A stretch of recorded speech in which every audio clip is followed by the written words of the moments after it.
Revelation 12, verse 1. And there appeared a wonder in heaven, a woman clothed with the sun, and the moon under her feet, and upon her head a crown of 12 stars. And she, being with child, cried out, travailing in birth, and pain to be delivered. There are three heavens, and somebody asked me this question. Number one, the first heaven is the atmosphere where birds fly. Second heaven is space, where the stars and the planets are. And the third heaven is the place where God resides. And I have to say that with a great difficulty, because God doesn't live in heaven. And I've said this before. The Bible says the heavens, the highest heavens, cannot contain him. The Bible says the heavens are God's throne, not his home. Heaven is not his home, it's your home. It's his throne. The earth is his footstool. So heaven is the place where God resides. Now, remember what we said, the heavens declare the glory of God. I'm going to say this. Stars are important to God's glory. Satan has perverted them for astrological purposes. So when he saw this vision of the 12 stars around this woman and the moon under her feet, and she was clothed with the sun, this was a physical event. The astrologers call her Virgo, but she's not Virgo. She's the Virgin, and happens to have 12 stars around her head. I want to redeem astrology for you and bring it back to the Bible. Because Daniel would have sat in their school, as the master of the school, he would have written the curriculum and said, by the way, that thing you're calling up there by your pagan names, have you read the book of Isaiah that says a virgin shall give birth? 12 stars. Today, you can check this out on NASA. The Virgo has 12 stars. Pi, Nu, Chi, Theta, Star 60, Delta, Star 93, Beta, Omicron. I know where they got these viruses names from now. Where did they get the name Omicron? Sounds like something out of Transformers. Iota, Beta, second, Beta 2, and Sigma. The constellation Virgo, with the sun in her midsection and the moon at her feet, occurs one time in the world. And by the way, Google this. There's actually a NASA document that talks about this very thing. It happens 6:15 to 7:45 p.m. Guess what date? September the 11th. The beginnings of Rosh Hashanah. Just picture this. Whilst we're all celebrating that commercial December thing, something happened that was so big that it symbolized the final confirmation that this Jesus was the Son of God. The beginning of Rosh Hashanah, Tishri, 1, or the Jewish New Year. Jewish calendar is lunar solar. The Jewish New Year doesn't occur on the same day every year because the phases of the moon are in different cycles than the sun. All Hebrew kings were inaugurated on Rosh Hashanah, which is the day of trumpets, to usher in a new king. What better day for Jesus to have been born than Rosh Hashanah, September 11th, at the day of trumpets. And by the way, this is an event, literally, where the sun literally comes right in the midsection of Virgo and creates a star. Oh boy. This is good Christian nerdy stuff. This is what I call that nerdy Bible stuff, okay? Thank you. I love you. Keep going.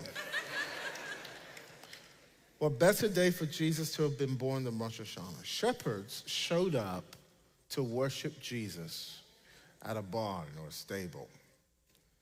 Now, everybody would know that this proves without a doubt that Jesus was not born on on December 25th, because they were taking care of sheep And you don't take care of sheep in the middle of winter. They're not outside in the middle of winter. And so it totally discounts. Now, again, I'm not saying December 25th isn't significant, because it is, and you're about to find out in a minute if you hold on to your chairs. They saw a new star. What did they see?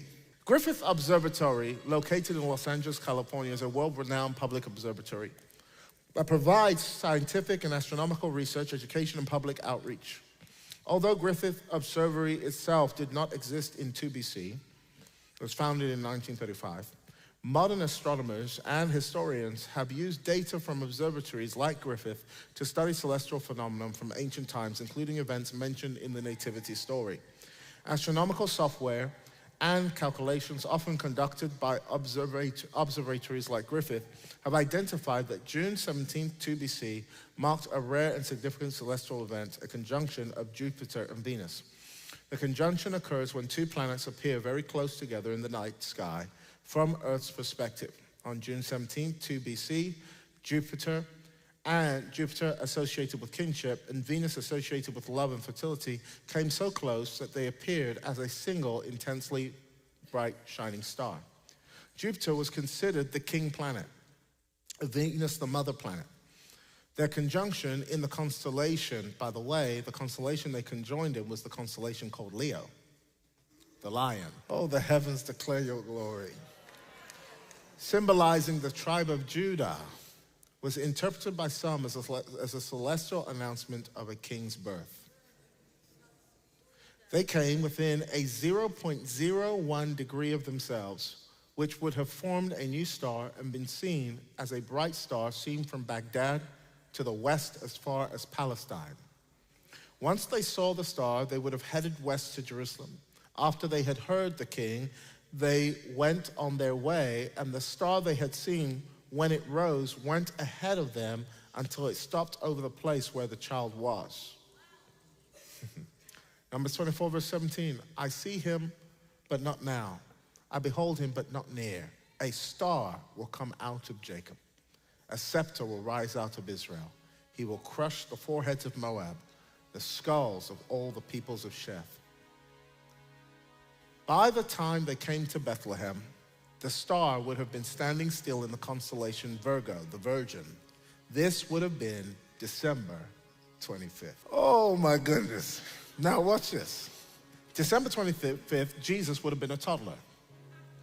The Romans celebrate the rebirth of the sun, which has been turned into Christmas, or December 25th as part of the Feast of Saturn.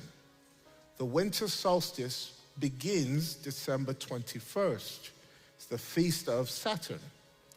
It is the shortest day of the year, the day the sun stops moving south due to the tilt of the earth, which gives us the 4 seasons.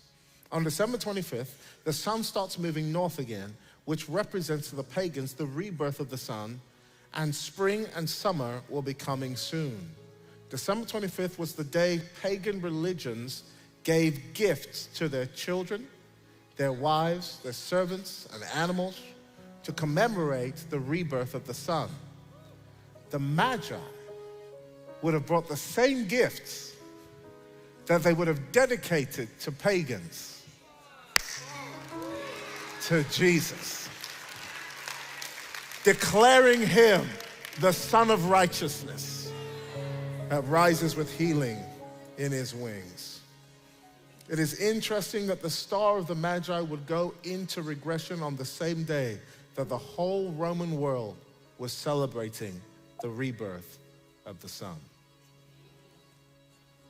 Have you ever heard the statement, the stars are aligning? It's just so interesting to me that God chose December 25th as the day when the pagans would worship their pagan gods with gifts, to bring a gift to Jesus Christ, which to those Magi would have declared that this is now our God. The same gold, frankincense, and myrrh that we deify our pagan gods with, we are now declaring this Jesus to be the Son of the living God. Praise God.